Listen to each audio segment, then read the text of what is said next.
Alors, bonsoir tout le monde. Excusez-moi, la petite lumière rouge est allumée. Ça veut dire que l'enregistrement commence, donc on débute la séance du Conseil. Alors, qui propose l'adoption de l'ordre du jour? Proposé. OK.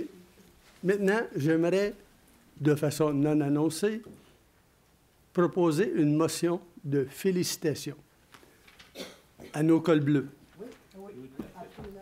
Je pense qu'on vit un hiver extrêmement pénible.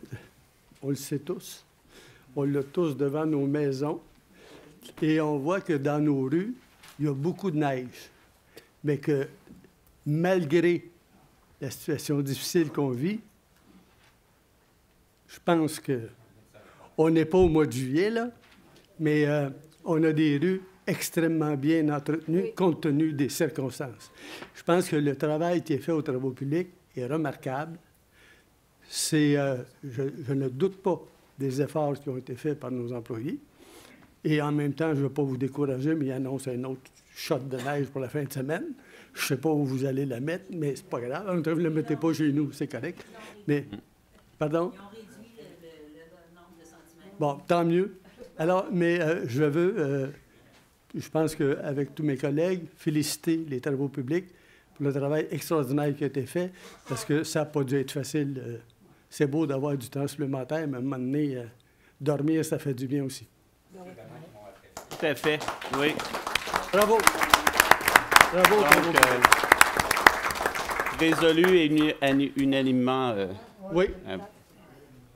Alors, approbation des procès-verbaux de la séance ordinaire du 29 janvier 2019 ainsi que la spéciale du 8 janvier 2019. Qui propose?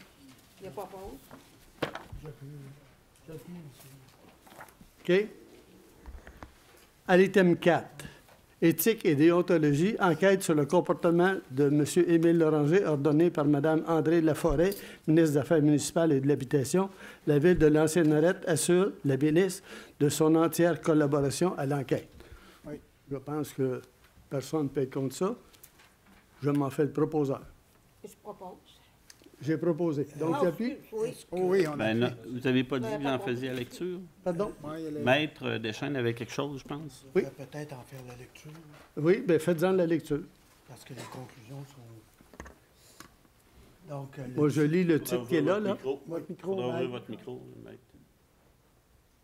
En considérant la résolution 203-18, suite aux faits qui ont été portés à la connaissance du Conseil concernant une plainte de harcèlement, celui-ci se réserve le droit de demander à la Commission municipale du Québec ou au ministre des Affaires municipales et de l'occupation du territoire d'entreprendre une enquête adoptée unanimement par le Conseil du 10 septembre 2018, considérant la résolution 262-18, demande à la Commission municipale du Québec et au ministère des Affaires municipales et de l'occupation du territoire d'entreprendre une enquête, M. Émile Loranger, adoptée unanimement par le Conseil le 30 octobre 2018, considérant la résolution numéro 320-18, éthique et déontologie, divulgation auprès de la Commission municipale du Québec, M. Émile Loranger, rejeté sur décision par le Conseil le 11 décembre 2018, suite au vote de M.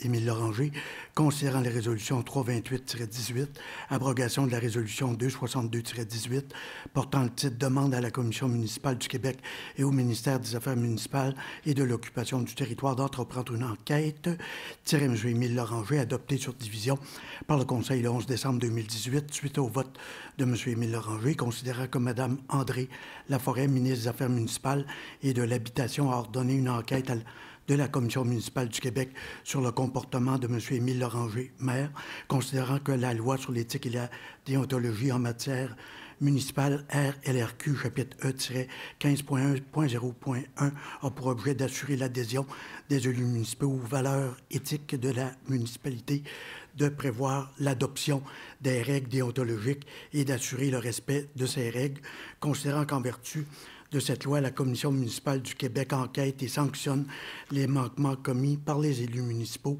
aux règles prévues dans le Code d'éthique et de déontologie de la municipalité, considérant que le 30 novembre 2018, de nouvelles dispositions à la loi sur l'éthique et à la déontologie en matière municipale sont entrées en vigueur et apportent plusieurs changements sur la façon de divulguer une conduite répréhensible d'un élu municipal et sur le processus d'enquête de la Commission municipale du Québec. Considérant les résolutions 320-18 et 328-18, il est opportun d'adopter une résolution afin de signifier à Mme André Laforêt, ministre des Affaires municipales et la Commission municipale du Québec, la pleine collaboration de la Ville d'Ancienne-Lorette à l'enquête de la Commission municipale du Québec sur le comportement de M. Loranger, considérant qu'il y a lieu de demander au maire de la Ville, M. Émile Loranger, de demeurer en dehors de la vie municipale le temps de l'enquête, et ce jusqu'à la décision de la Commission municipale du Québec dans cette affaire. En conséquence, proposé par, appuyé par et résolu que le préambule fait partie intégrante de la présente résolution, que le Conseil municipal autorise le greffier de la Ville à saisir la Commission municipale du Québec de la présente résolution afin qu'elle puisse être assurée de la collaboration de la Ville de l'Ancienne-Lorette à l'enquête en cours sur le comportement du maire de la Ville, notamment pour des manquements aux règles déontologiques établies par l'article 5 du règlement 300-2017, que le greffier de la Ville soit mandaté pour soumettre tous les renseignements et documents appropriés auprès de la Commission municipale du Québec, que toutes les dispositions soient prises par le greffier et le service du greffe afin de favoriser la collaboration de tous les employés municipaux à cette enquête, notamment sur l'aspect de la confidentialité des témoignages, que le Conseil municipal demande au maire de la Ville, M. Émile Loranger, de se retirer des affaires municipales le temps de l'enquête. C'est tout. Compte tenu... C'est ce que vous proposez? Non. Compte tenu... Non, je l'ai... L'aviez-vous lu? Non, je ne l'avais pas lu. D'accord. Parce que je ne l'avais pas dans mes dossiers. Donc, j'apprends le contenu de la résolution ce soir. Ça a été distribué évidemment, quand même il y a quelques jours. Je veux préciser ceci. Moi, si le but, c'est d'offrir notre collaboration à la Commission pour faire enquête, je n'ai pas de problème avec ça. Mais à partir du moment où on implique que je dois me retirer le temps de cette enquête-là, oubliez ça. Alors, je vous laisse décider ce que vous voterez, mais c'est sûr et certain que je n'ai pas l'intention de me retirer de mes fonctions. Je propose. Mais non, je pense que vous oui, ben non. On va proposer, puis... Moi, maître, je me pose encore la même question qu'on dirait que c'est le jour de la marmotte. Est-ce que M. Loranger d'intervenir à ce moment-ci, et depuis le début, qu'on discute de ce point-là? Le sujet étant d'offrir notre collaboration aux affaires municipales, à la Commission des affaires municipales, dans le dossier. M. Loranger, c'est à maître que je pose la question. C'est à maître que je pose la question. Je vous rappelle que le libellé, c'est celui-là. Ah. Alors, maître répond. C'est à maître que je pose la question, mais écoutez... Vous comprendrez que je me dois de garder une réserve. D'accord, tout à fait. Oui, je comprends. Pour les mêmes raisons oui, tout à fait. que la séance précédente. Bon, bien, écoutez, ça va, donc vous proposez, puis vous avez... Donc, Oui. Donc, à ce moment-là, la résolution est adoptée, est-ce que je comprends? Est-ce qu'il y a un vote? Tout le monde est d'accord. Personne ne demande Tout le le monde est vote. d'accord que je me retire le temps de l'enquête? Oui, tout le monde est d'accord avec la résolution. Je ne me retirerai pas. Voilà. Alors, on passe maintenant au point 5, adoption du plan d'action à l'égard des personnes handicapées pour 2019-2020. proposé. Ça remplace le plan qui était déjà... C'est ça. Moi, j'ai juste un petit commentaire en lien avec le plan d'action des personnes handicapées. Là. À l'intérieur du document, on voit un organigramme. Je sais qu'on en a discuté hier de l'organigramme. Je voudrais juste m'assurer qu'on mette à jour l'organigramme. Ben oui, le nouvel organigramme va être dedans. Tout à fait, que le greffier relève du conseil municipal. C'est ça.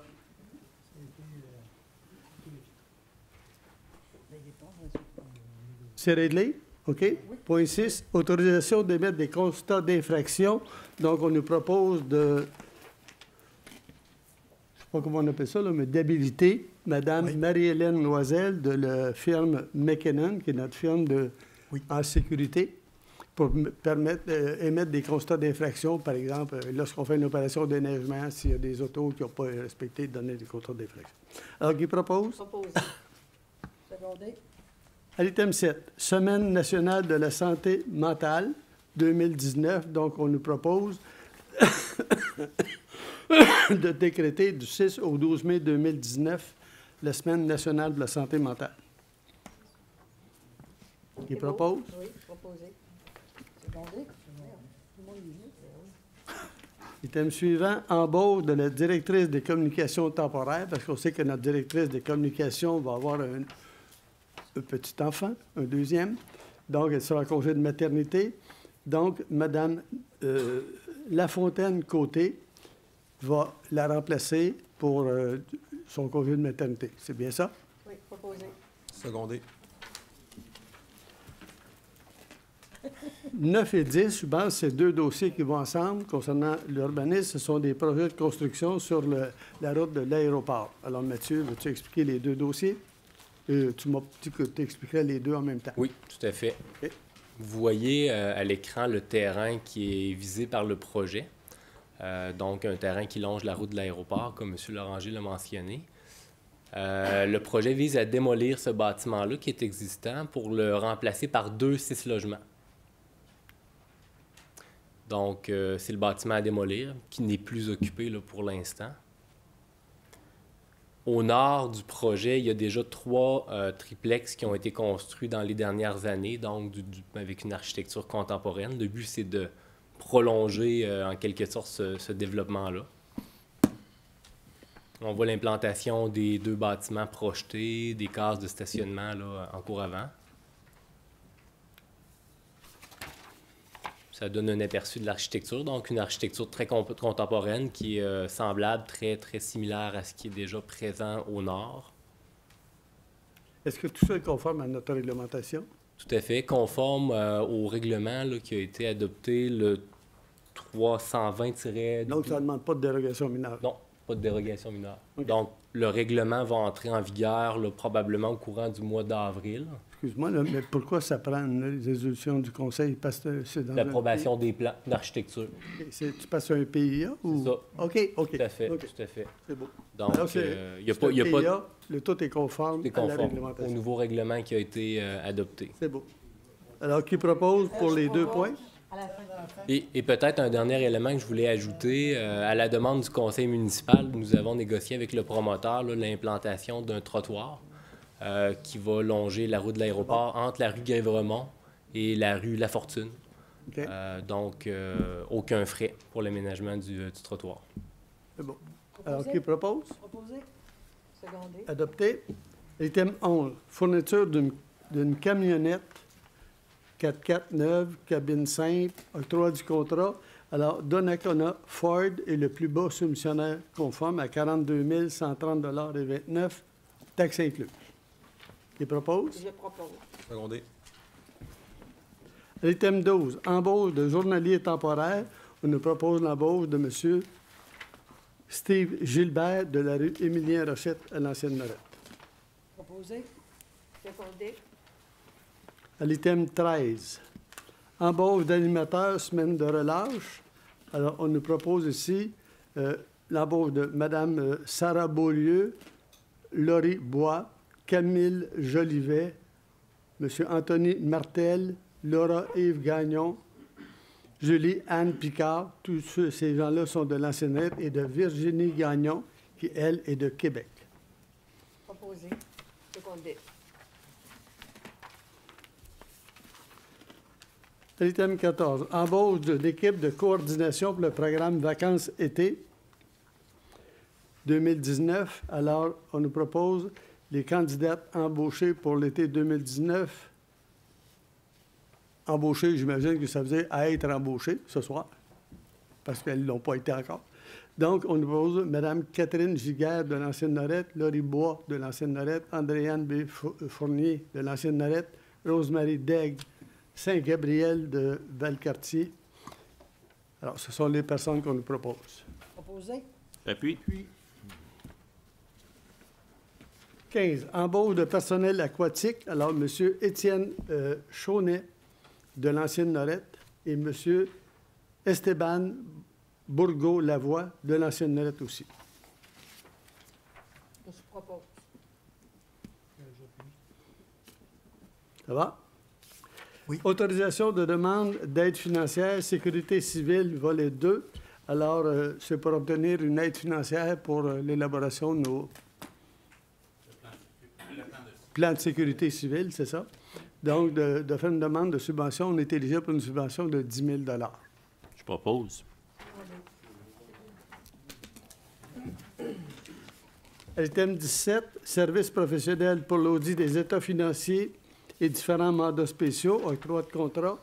Alors, c'est pour octroyer à la firme, j'ai oublié le nom, adopter une résolution mandatée le vérificateur soit M. Sylvain Moisan de la firme Lemieux Nolette, comptable professionnel, qui, je pense, c'est eux qui ont agi cette année, puis ils vont agir, là, on leur donne un contrat de 3 ans. 3 ans avec option de renouvellement. OK. OK. Proposé. Secondé. Autorisation de paiement, premier versement de la quote-part 2019 pour un montant de 4 151 348. Je pense qu'on a, c'est en 3 versements, 4 versements. Et évidemment, on va passer une résolution à chaque versement parce qu'il va y avoir des modifications suite au résultat du... aux ajustements ultérieurs. En fonction du jugement qui a été rendu dernièrement. Alors, qui propose? Proposé. L'item 19, financement de certaines dépenses du point de service à même l'excédent accumulé. Donc, dans le point de service, là, on parle tout le temps du presbytère, là, qu'on est en train de faire. Alors, il y a un paquet de petites dépenses d'électricité, de n'importe quoi. On ne fera pas des règlements d'emprunt à la pièce. Donc, on a décidé de faire une réserve de 160 000 à même les surplus accumulés pour payer ces dépenses-là. Alors, donc, la résolution, c'est pour réserver 160 000 $ pour payer différents projets qui vont revenir de toute façon pour l'autorisation de paiement. Oui, c'est bien ça. C'est ça. J'ai une petite question là-dessus. On en avait parlé il y a 2 semaines. C'est un peu vague dans ma tête, juste préciser. Là. Donc, ça, c'est un fonds de roulement. Non, ce n'est pas un fonds de roulement. C'est vraiment, on prend des surplus, on utilise réserve. le surplus. On utilise le surplus pour payer des petites dépenses. Ben, C'est ça. pour payer C'est l'équivalent. des- Ça revient comme un fonds de roulement, mais on n'a pas l'obligation de le rembourser, à moins qu'on décide de renflouer notre surplus. OK. Puis Ça ça, viendra la même affaire. selon les derniers discours qu'on avait eus, tu étais supposé de valider, voir si tout ça est en règle avec Oui. nos pratiques municipales. Bon, on en avait discuté hier, tout était... Là, j'étais pas là, ouais. Oui. Donc, tout était conforme. Oui. OK. Oui. Fait que toutes les pratiques comptables, tout ça, c'est... Ça, je dois... En fait, on vient juste réserver des sommes dans le surplus Pour pour payer des comptant. dépenses soit d'alarme, informatique, signalisation, comme on avait discuté. Et puis, on va les présenter par la suite avec des rapports. Puis à chaque séance du conseil, on va venir dire, bien, on va financer même le surplus ces dépenses-là. Ça me va. Si c'est comme ça que ça fonctionne, ça n'a aucun problème. Alors, approbation de la liste des comptes à payer, Qui propose, qui s'arrête. proposée par Mme Mossiot. J'aurais quelques questions pour les comptes à payer, M. Loranger. Oui, allez-y. Vous n'avez pas les comptes à payer? Ah, qu'est-ce qui s'est passé? C'est le greffier qui n'a pas fait sa job. Ah, pas de problème. Ben, écoutez, on vous fait plaisir de vous faire des photocopies de ma copie tout de suite après la séance, là. Sans problème. On pourra vous en sortir certainement, M. Rousseau. Il y avait le chèque, moi, 411,77 Deloitte, 64 402,68. Je pense que c'est pour les frais d'expert pour le procès de la quote-part. C'est nos frais d'expert, hein, c'est bien ça? Oui, Et ça, ces montants-là sont normalement remboursés lors du jugement final, comme il a été fait là, dans le premier jugement. Habituellement, c'est ce que l'on s'attend à ce que ce soit remboursé. Ça va. Il y avait ensuite de ça un chèque 411,78 qui est encore des avocats, Fasken-Martineau pour 23 289,76 et le chèque 412,15, toujours Fasken-Martineau, 2 790 pour un total d'environ 26 000 $. Ça, c'est des frais d'avocat de la quote-part, c'est ça? Oui, novembre et décembre. OK. Et ça ne nous est pas remboursé. C'est-tu bien ça? M. Loranger? Pardon, excusez. Les frais d'avocat ne sont pas remboursés. Les frais d'avocat ne sont pas... Non, sont pas D'accord, OK. Seulement les experts. Oui. Donc, actuellement, avec le rapport qui vient de nous être remis, là, tous nos frais d'avocat totalisent à l'ancienne REP combien d'argent, là, au total? Là? On a combien là-dessus? On a BCF, honoraire, maître potier.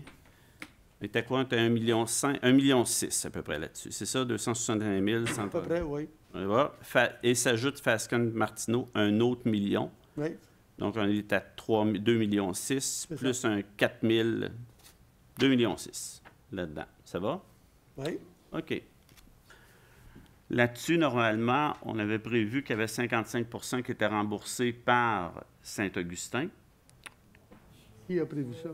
On a fait Qui a prévu on ça? a fait une résolution, Oui, je qui vais était vous non rappeler. fondée, qui était non fondée. Écoutez, je vais peut-être juste en revenir à cette Ah, mais résolution. revenez avec votre résolution. C'était votre résolution, de toute façon.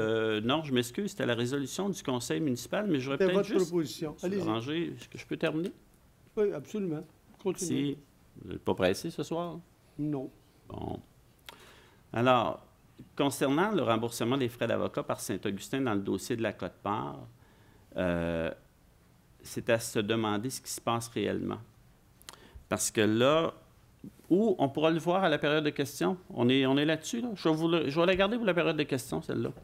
À bien y penser. Là, actuellement, je comprends qu'on est à 2,6 millions en frais d'avocat à l'ancienne REP. Plus 2,7 millions, là. 2,7 millions en frais d'avocat. Oui. Parfait. C'est beau. Pour ce point-là. Moi, j'avais aussi des questions. Oui. Est-ce que vous avez complété, M. Pagé? Je n'avais une qui était avec Cain Lamarre, 411,82.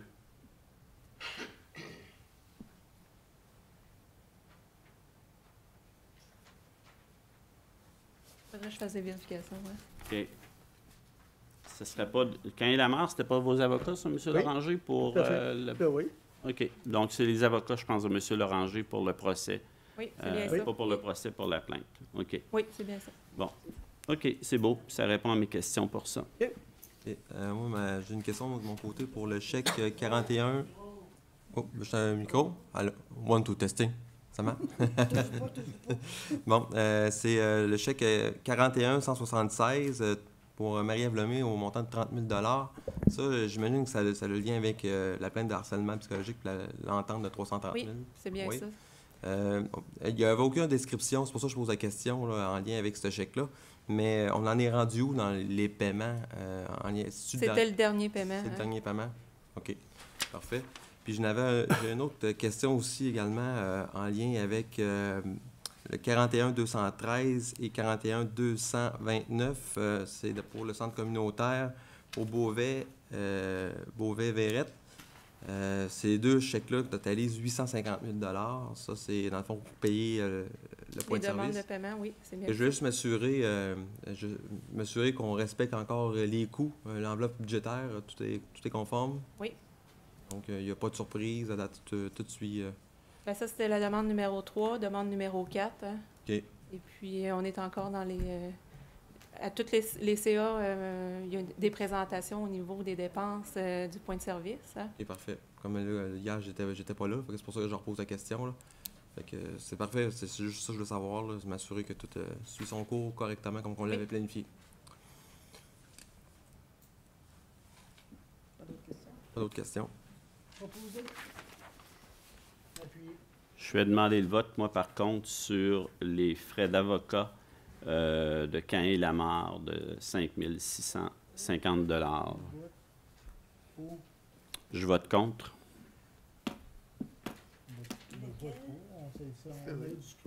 José? Non. Pour? Sylvie? Pour? Contre? Bon. Alors, je pense que le dossier est réglé. Est-ce qu'il y avait d'autres points? Il y a deux comptes seulement, c'est ça? Hein? Mhm. C'est ça. Alors, période de questions du public? Est-ce qu'il y a une période de questions des conseillers avant, M. Laurent? Ah, si vous voulez. S'il vous plaît. Habituellement. Je veux savoir si ça Si vous garde voulez. toujours. Je voulais justement vous revenir là, avec les remboursements des frais d'avocat avec Saint-Augustin. Oui. c'est à se demander ce qui se passe réellement avec vous de ce temps-ci, surtout lorsque l'on regarde dans les médias, entre autres pour ce dossier-là, de remboursement des frais d'avocat. Je vais faire juste un petit historique du dossier. En 2014, lors d'une séance du conseil municipal, vous nous avez affirmé que nous n'avions pas à nous inquiéter avec les millions de dollars dépensés en avocats, car vous aviez un deal avec le maire Corriveau et qu'il allait payer au moins 50 des frais d'avocat. Oui. Le 29 septembre 2015, lors d'une séance du conseil municipal, un citoyen vous a posé une question concernant les frais d'avocat et vous l'avez rassuré dans le même sens, en affirmant que vous étiez en communication avec Saint-Augustin à ce sujet. Le 30 septembre 2018, vous avez voté avec tous les autres membres du conseil municipal pour qu'une résolution afin que Saint-Augustin nous rembourse 1,2 million de dollars, soit 55 de nos frais d'avocat. Ce qui était votre En date à proposition. ce jour, je vais terminer, s'il vous plaît. Vous avez dit que ça vous était arrivé brûle pour point, alors que depuis 2014, vous en parliez de ce remboursement-là. Le 29 janvier dernier, lors de la séance du conseil municipal, c'est avec stupéfaction que l'on vous a entendu dire « Saint-Augustin ne nous doit absolument rien, car ils ont payé leur avocat, soit un montant d'environ, dépendamment des médias, 200 ou 300 000 $. Prenons 300 000 $, mettons.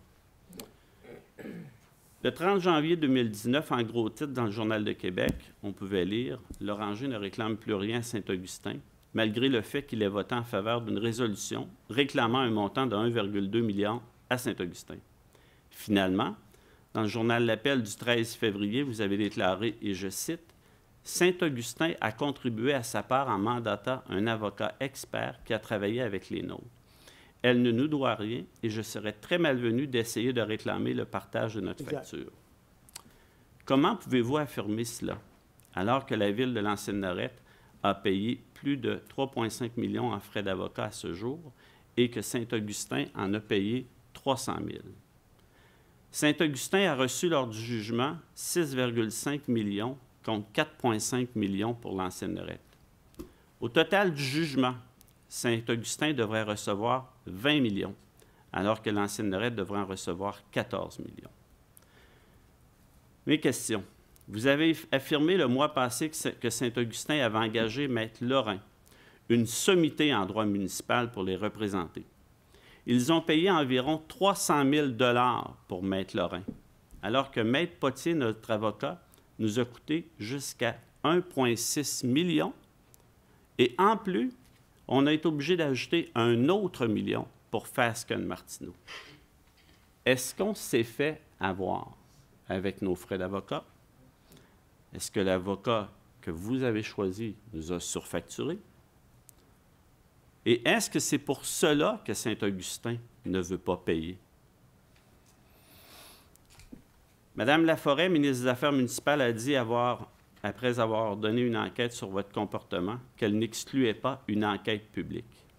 Est-ce que le ministère des Affaires municipales devrait enquêter sur les faramineux coûts associés à nos avocats dans ce dossier?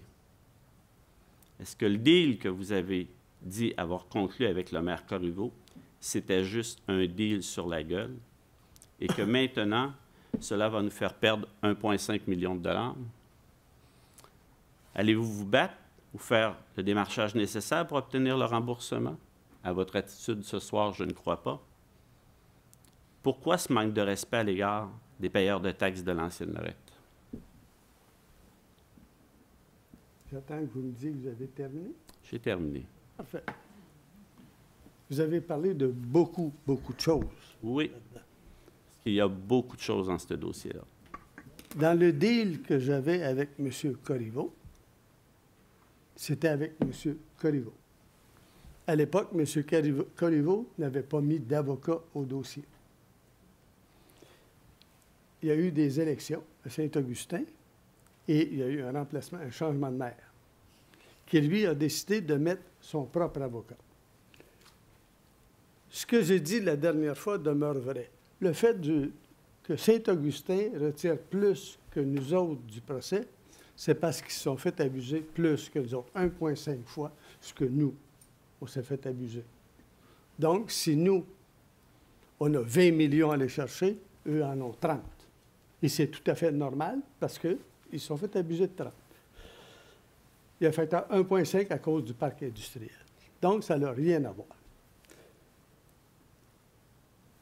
Moi, j'ai vu l'avocat de Saint-Augustin travailler avec Maître Roger Potier. Ils ont travaillé ensemble tout au long du dossier.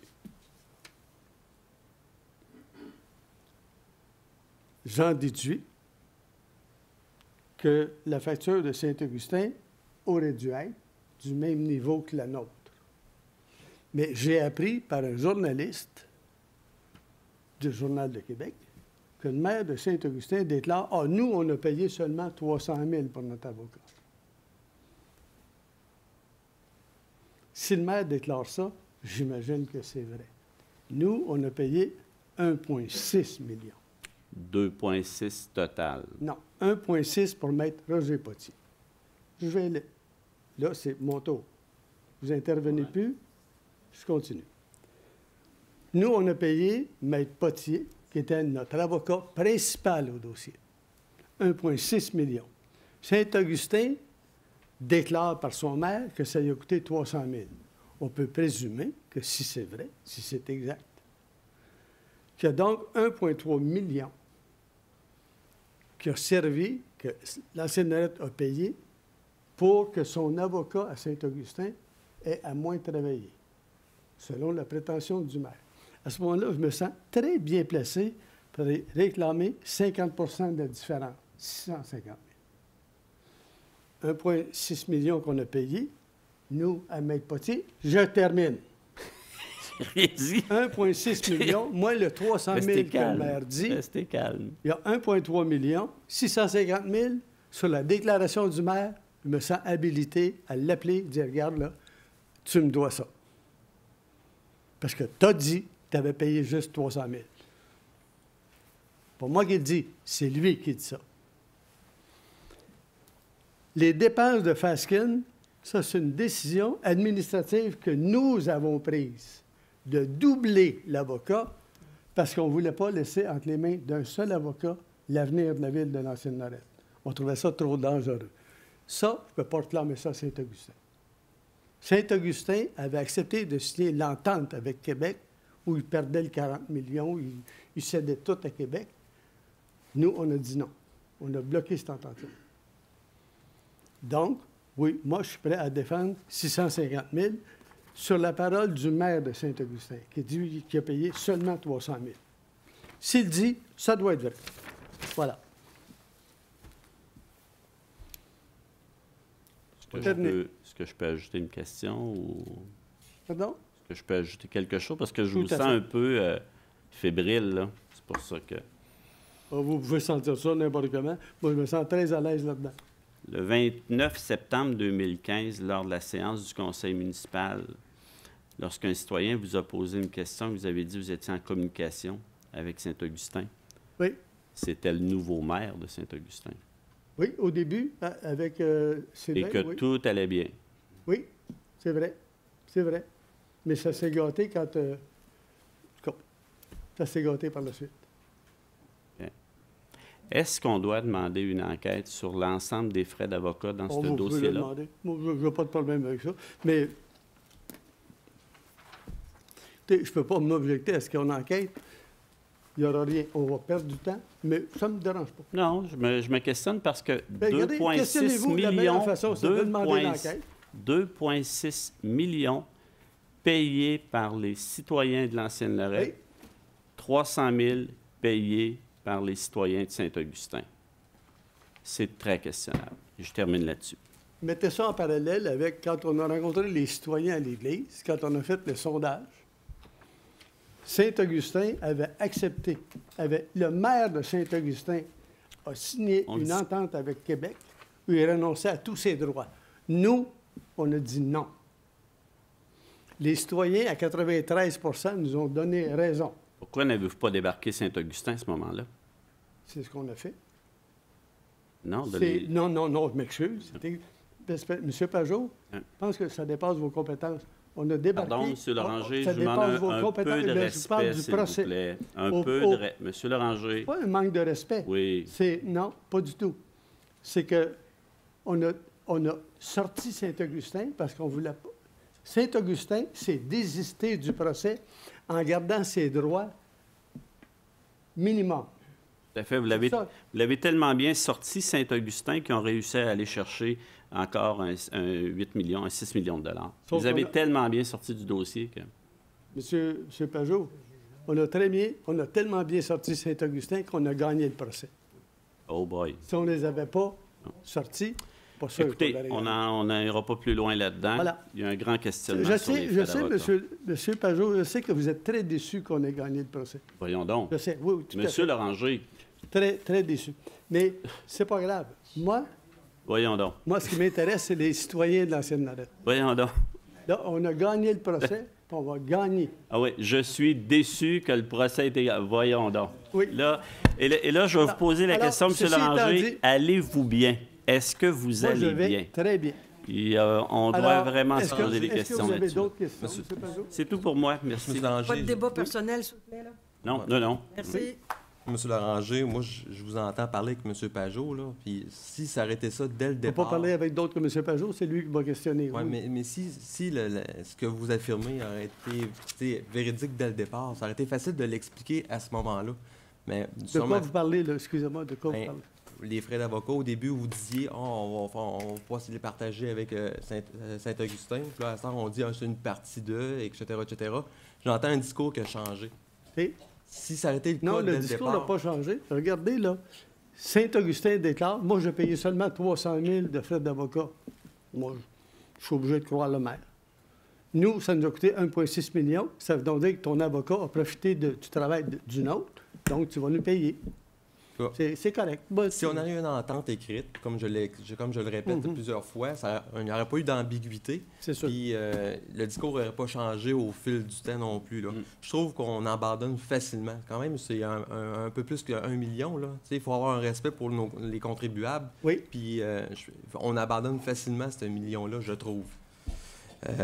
Mais moi, je l'ai lu aussi, l'article là, en question là, qui avait paru dans le Journal de Québec.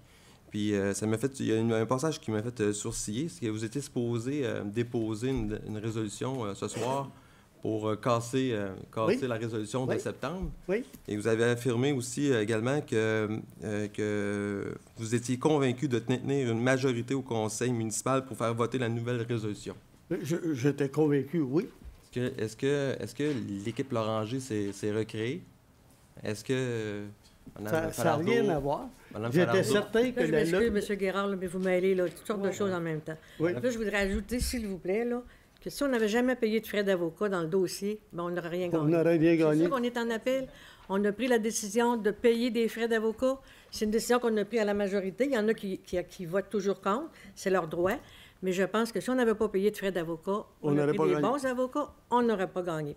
Alors moi, là-dessus, je pense qu'à un moment donné, là, on va attendre les résultats, là, mais on a mis ce qu'il fallait pour en arriver au but visé. Fait que le but visé, c'était qu'on reçoive ce qui nous était dû. Le but visé, c'était pas d'aller chercher Saint-Augustin l'argent, parce que depuis le début, je savais, puis on savait que le maire Corriveau n'avait pas signé rien. On est allé quand même. On assume maintenant, puis on espère le dénouement de ce dossier-là. Puis les avocats, c'est ce qu'ils nous ont coûté. Je regrette, mais on les paye. On s'est équipé pour gagner. On a pris des moyens justement pour en arriver à un résultat positif. Je vous remercie. C'est mon opinion. Madame Falardeau, vous amenez un point très important. Oui, effectivement, la plupart des fois, on a voté pour les frais des avocats. Moi aussi. Mais toujours dans l'idée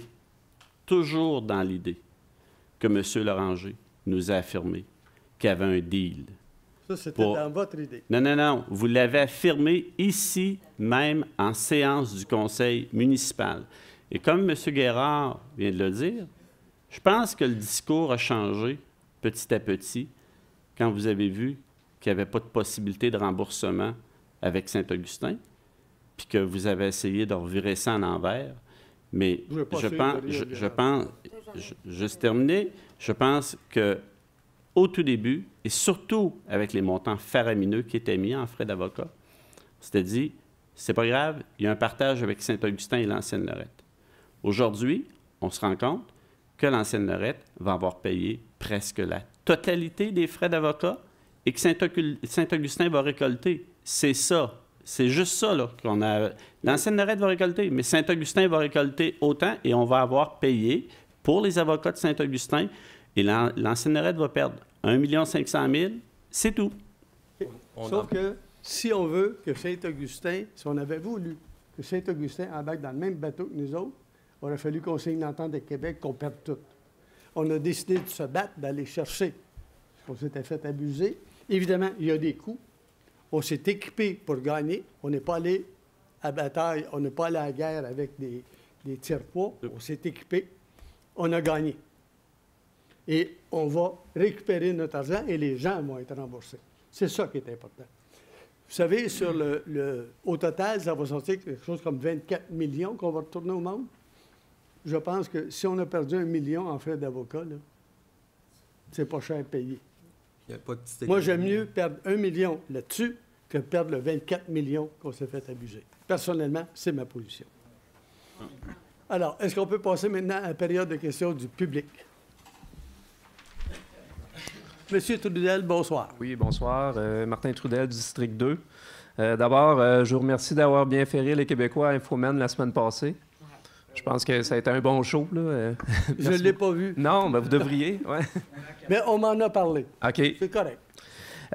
Si on revient pour les avocats, est-ce qu'on a le détail des honoraires d'avocats, du nombre, combien à l'heure ils étaient payés, puis combien d'heures?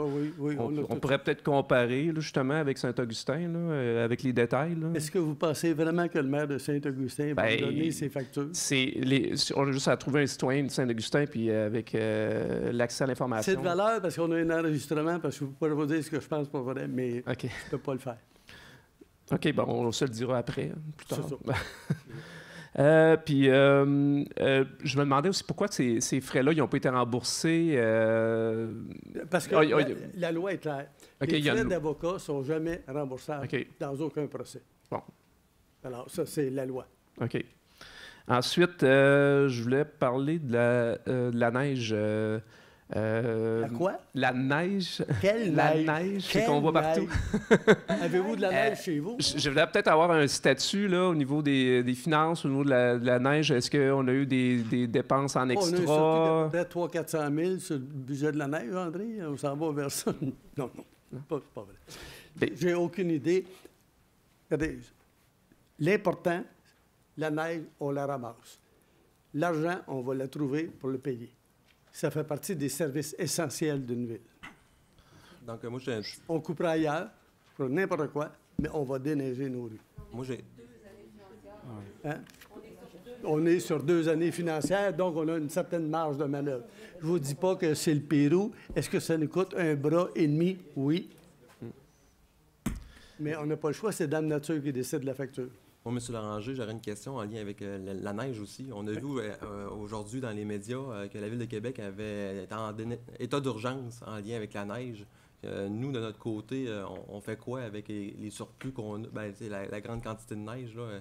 Je comprends qu'on fait un travail incroyable. On a commencé à penser à faire des tartes. Ouais. Je ne sais pas, non, mais pour nous, c'est pas un... En fait, est-ce qu'on est rendu, on serait rendu, nous aussi, à avoir un état d'urgence en lien avec la neige? C'est où qu'on la met, la neige, finalement, nous? En fait, c'est pas de l'inconnu. Hein. Hier, j'en ai mis dans mon garage. Ouais. Et c'était une autre histoire. Mais c'est pas de l'inconnu. Hein. On a déjà connu des hivers, un hiver comme ça en 2008. Puis ça se traduit, en fait, ça se termine avec du transport de neige. Ce qu'on souhaite, c'est de mettre le plus de neige possible sur les terrains, parce que je vous avouerai que c'est beaucoup plus économique. Puis lorsqu'on est obligé de faire du transport de neige, évidemment, la facture augmente. Ça veut dire qu'on est quand même seulement à la fin février. Il reste au moins environ 1 mois l'hiver. Minimum. Je souhaite le moins long possible l'hiver. Mais puis, on ne peut pas cesser de faire le service de déneigement. C'est un service essentiel. Puis, on continue de la même façon qu'on l'a toujours fait. Vous connaissez les façons de faire de l'ancienne Lorette. Puis, les gens qui nous appellent pour nous dire qu'il y a beaucoup de neige sur leur terrain, effectivement, comme chez moi, vous en avez tous beaucoup.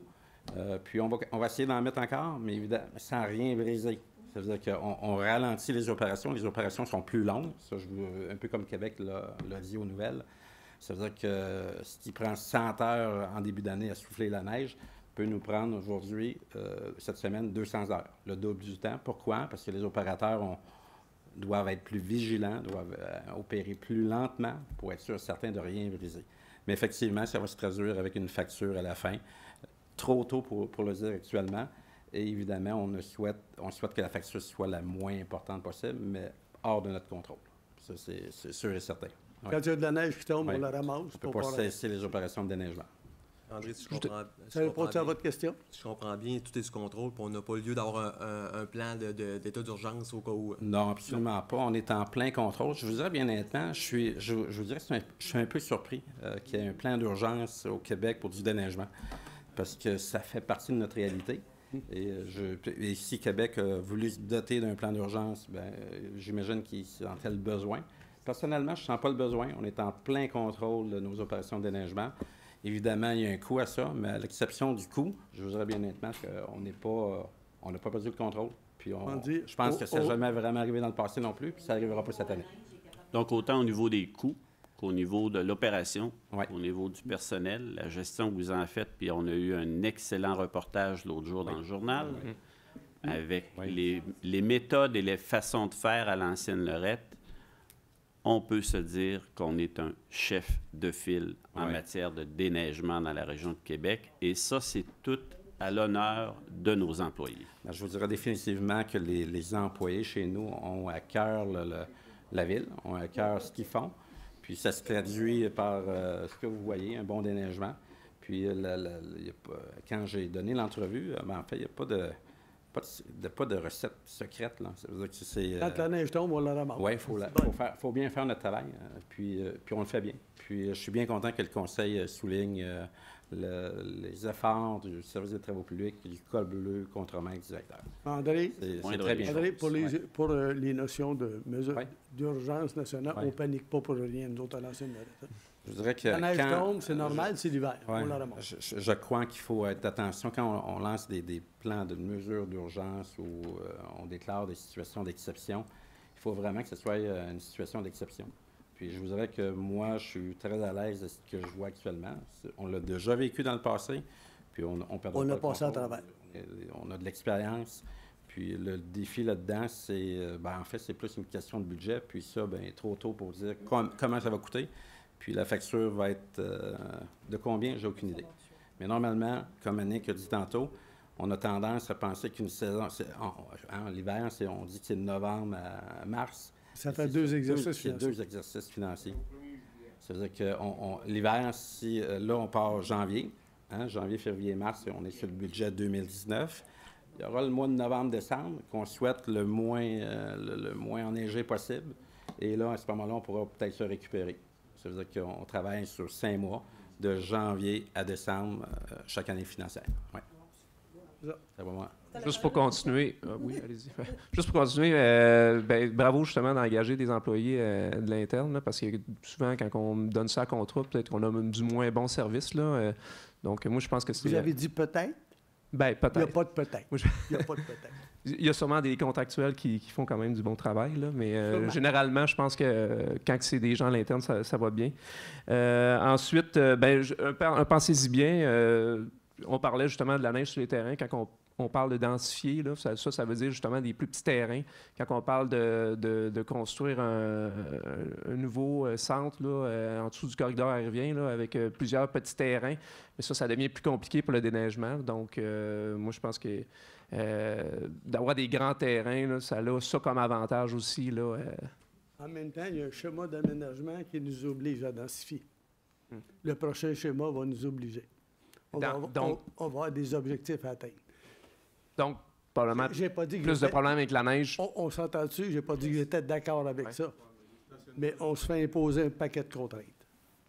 Le stationnement est en avant des maisons. Merci. C'est tout ce que j'aurais dit. Bonsoir, Stéphane Lacasse. Moi aussi, je suis oui, M. Lacasse. Juste pour la neige, prendre en note qu'au coin Père Chemonneau puis route de l'aéroport, je crois que c'est le ministère des Transports qui déneige. Et honnêtement, la visibilité pour sortir du coin Perche-Charbonneau et... route de l'aéroport. Route de l'aéroport, ça c'est le ministère des Transports, oui. C'est possible de faire une communication au ministère des Transports, parce que moi, je demeure dans ce secteur-là, puis j'ai un VUS, c'est difficile de sortir. Peut-être demander au MTQ de faire mieux son travail. On peut peut-être demander au ministère des Transports. Je peux vous aider. Monsieur Lacasse, Je peux vous aider. Soyons réalistes. Quand je sors de chez nous, il faut que je fasse attention. Tout le monde, on Oui, mais ça aide, ça aide. Mais je vous dis que c'est un peu dangereux. Oui, mais c'est... Peut-être en complément d'information, M. Loranger, là, pour M. Lacasse. On a un programme à la ville de l'Ancienne-Lorette pour abaisser les bancs de neige au coin des rues. On en a parlé avec le directeur des travaux publics dans les dernières semaines, mais vous comprendrez qu'avec la quantité de neige qui est tombée dans les derniers jours, il ne suffise pas sauf que à enlever cette neige-là. Les gens vont vite sur la route de l'aéroport, sur Tourmille, sur Notre-Dame, les gens vont moins vite. Ça roule sur l'aéroport, puis moi, je me dis toujours... Effectivement. Vous avez raison. C'est ça. Effectivement que vous avez raison à ce niveau-là. Quitte à le faire puis le charger au MTQ. Mais je me demande, est-ce que c'est réellement le MTQ ou c'est l'Ancienne-Lorette? On est à l'Ancienne-Lorette, là? Non, mais la route de l'aéroport est Oui, mais on parle du coin de Perche-Charbonneau. Non, c'est le MTQ. Perche-Charbonneau et route de l'aéroport. Je vous dirais qu'on l'a toujours fait. Pour André. Ouais, on l'a toujours fait avec la ville à l'interne. Et l'Ancienne-Lorette qui l'a fait. C'est nous qui faisons ça. Les rues qui sortent sur la route de l'aéroport, sont notre propriété, ça nous appartiennent. On déneige les coins de rue. J'ai pris bonne note, évidemment. Ma question concerne les frais d'avocat pour la partie à l'appel. Est-ce que la Ville a fixé un montant maximal? Parce qu'on voit à chaque séance des dépenses. C'est quoi le processus d'approbation des dépenses? Est-ce qu'on a un montant, par exemple, 500 000, puis les avocats nous chargent, ou ils font des travaux, ils travaillent, ils chargent. Ils travaillent, ils chargent. C'est quoi la mécanique d'acceptation? Parce que est-ce qu'ils vous envoient une soumission en disant « Voici qu'est-ce que j'ai à travailler, vous me payez » ou qu'ils travaillent, puis après on paye? C'est juste de comprendre la mécanique. On va parler du dossier de l'agglomération, qui est peut-être le plus gros dossier qu'on a eu à traiter.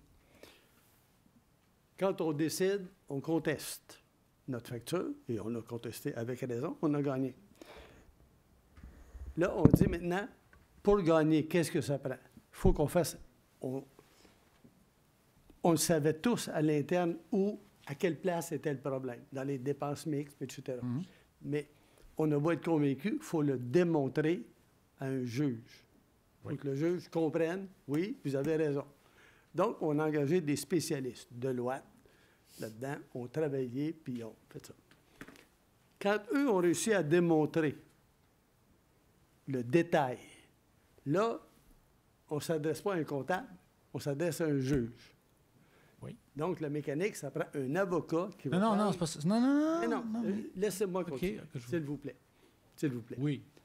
Là, l'avocat embarque, puis lui, sa job, c'est de faire comprendre au juge, en termes légaux, ce qu'on veut faire au niveau comptable. Vous comprendrez, en tout cas, j'espère qu'on va se comprendre là-dessus. Pour moi, il est évident que quand tu dis un avocat, on a ce dossier-là, tu l'amènes à terme, puis on veut gagner. Là, on ne dit pas, tu as 100 000 d'honoraires, puis après ça, tu arrêtes. Non, mais pendant un instant, là. OK, non, mais je vais être sûr. Gestion, tu comprends? Là, on dit, il y a un job à faire, puis toi, tu cherches combien de l'heure? Oui. Puis ça va nous coûter tant de l'heure. OK, donc vous n'avez pas d'estimation. Donc, vous ne dites pas à l'avocat, faites-moi... Peut-être un complément d'information, M. Loranger, parce que vous en avez perdu un bout là, en 2018. En 2018, lorsque Mme Falardeau était maire suppléant et que le Conseil s'est réuni à plusieurs reprises, on a constaté que nos avocats, entre autres Maître Potier, nous chargeaient les factures 6 mois plus tard, des fois même 1 an plus tard. On n'avait pas de suivi rigoureux sur les factures d'avocats. Donc, le Conseil, en l'absence de M. Loranger, a pris la décision de demander que notre contentieux s'assure que nos avocats et nos experts nous facturent mensuellement. Donc, à chaque mois, il doit y avoir des factures qui rentrent, et c'est pour ça que vous les voyez maintenant plus régulièrement, et c'est ce qui ne se faisait pas avant. Entre guillemets, on pouvait peut-être appeler ça un bar ouvert. Maintenant, c'est beaucoup plus suivi, je peux vous le dire. Je ne suis pas d'accord avec ça. Écoutez, ça répond là, dans le fond, c'est l'avocat vous charge après les travaux. C'est ça. Il n'y a pas de budget détaillé, il n'y a pas de montant fixe dans le conseil. Il y a un budget. On est incapable de prévoir, la question m'est posée à moi. M. Loranger, il y a un budget. On est incapable de savoir, l'avocat, tu vas devoir mettre combien d'heures là-dessus, je ne sais pas. Bien, il n'y a pas d'estimation qui est faite. Moi, je vous dis, contracteur rentre chez nous, je dis 100 heures, parfait. Il y aura 20 de coûts supplémentaires. Les entrepreneurs, il y a ça. Oui, bon, les avocats, ça marche peut-être de manière différente. C'est beau. Et ma dernière question. C'est vrai. Les avocats, ça ne marche pas. Ma dernière question, si vous avez parlé du 24 millions là, dans votre annoncé tantôt, vous dites de les retourner aux citoyens. Est-ce que vous avez statué en fin de compte? Parce qu'on a eu une lettre là, qui dit qu'on ne peut pas redonner un chèque aux citoyens. Est-ce baisse de taxes ou sur la dette? Tout ça. Mais est-ce que vous avez eu le temps en CA, parce que vous avez des CA? Moi, oui. Moi, je sais exactement ce que je vais faire. Est-ce qu'on peut vous entendre là-dessus? Pas ce soir. En temps opportun. On va gagner là en appel et après, on va s'occuper de vous rembourser. Bon, bien, j'ai hâte. Je vais voir.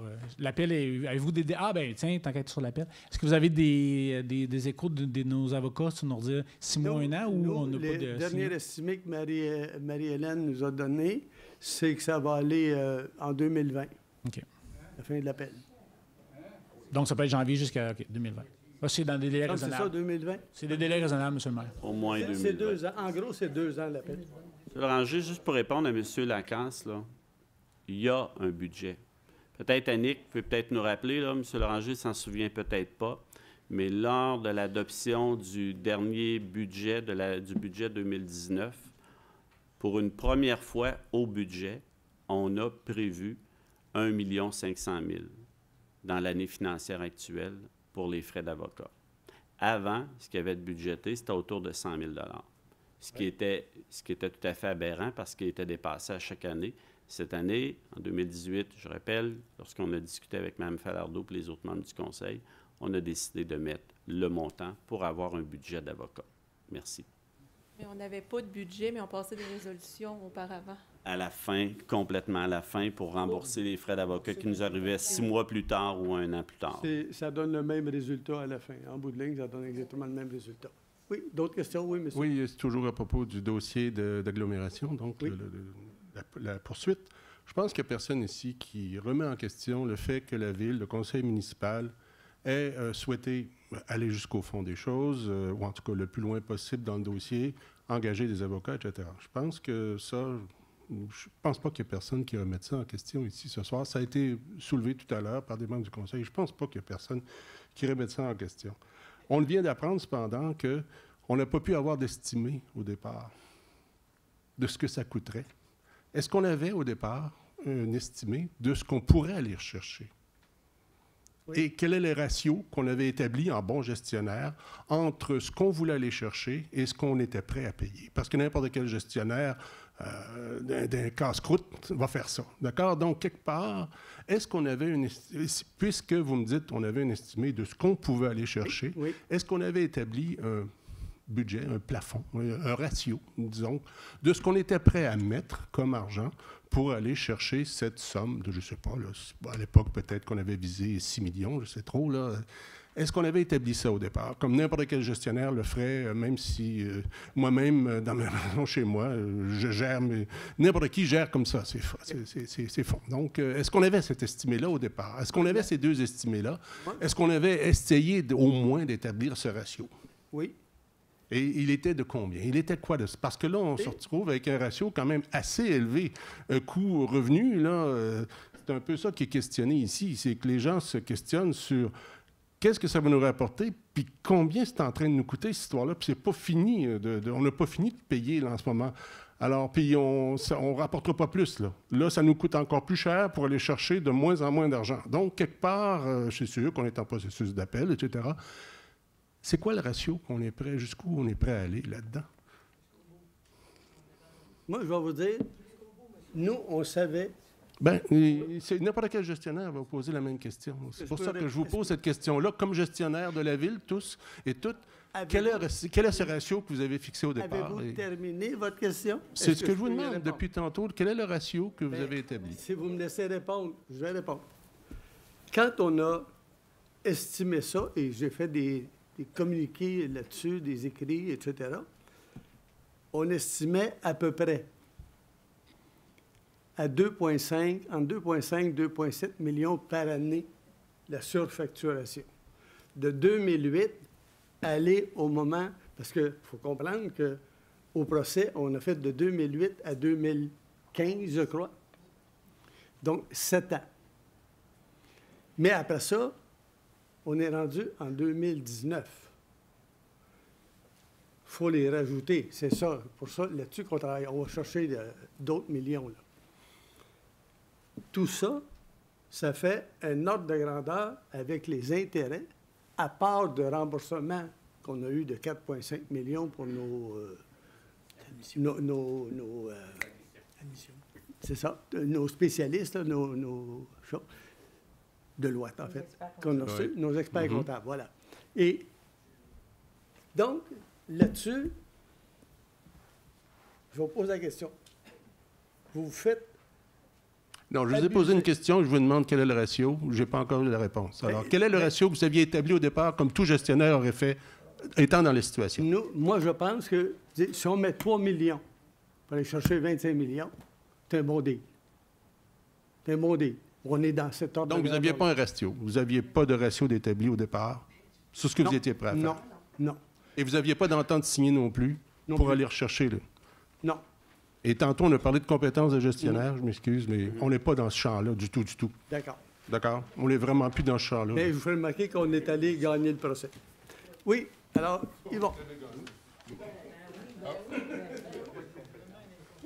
Oui, Yvon. Moi, on me connaît, moi. Comment vas-tu, Yvon?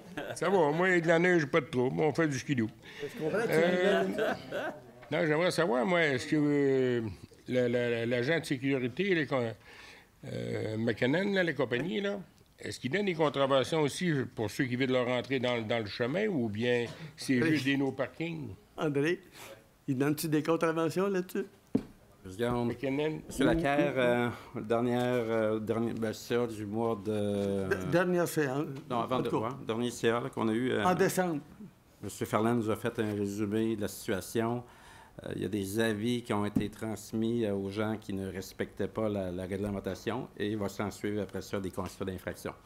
Évidemment, il faut le faire intelligemment. Puis c'est ce qu'on a dit qu'on ferait et on va le faire.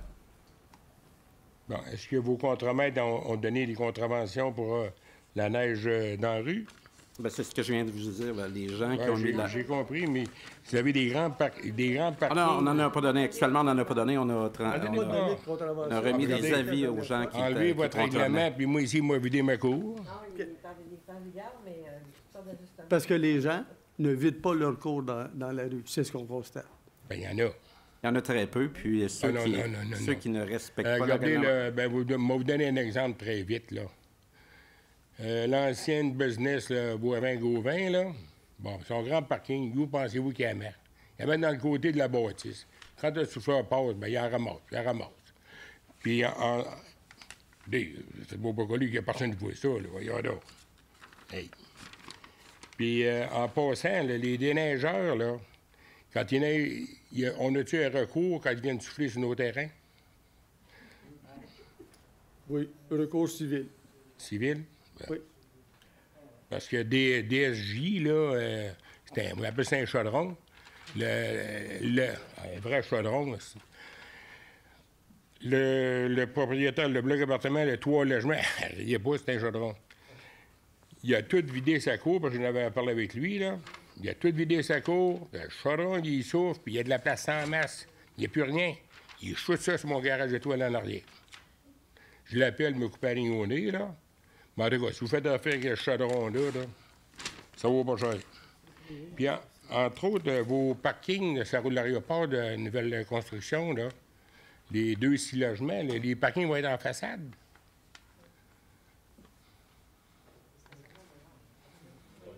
Oui. Sur la route de l'aéroport, là, vous avez dit tantôt. Ben là, on a le droit à cette heure. Faites des aménagements en avant pour les stationnements. Oui, bien, en fait, comme les 3 triplex qui sont déjà construits, les stationnements vont être en cours avant. À l'époque, pour les triplex, il y avait eu des dérogations mineures parce qu'effectivement, c'est prohibé par le règlement.